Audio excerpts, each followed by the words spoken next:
This video is on rotational work and power, which covers chapter 13-5 of the textbook. Okay, so just like we defined work for translational motion a few chapters ago, we can define work and power for rotational motion as well. So, and another way to think about it is just like for translational motion, changing an object's rotational kinetic energy requires some work, just like changing an object's regular kinetic energy also required some work.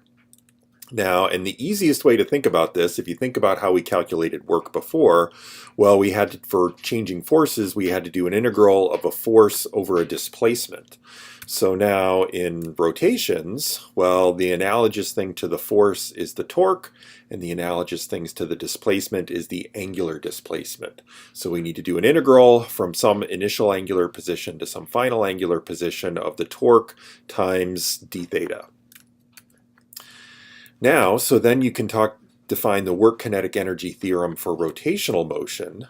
So the net work done has to be the same as the change in kinetic energy. So, and this was just the same as the regular work kinetic energy theorem we had, except this is, well, the work, if you have a rotational motion, you calculate the work involving the torque and the angular displacement, and the kinetic energy is going to be a rotational kinetic energy, 1/2 I omega squared.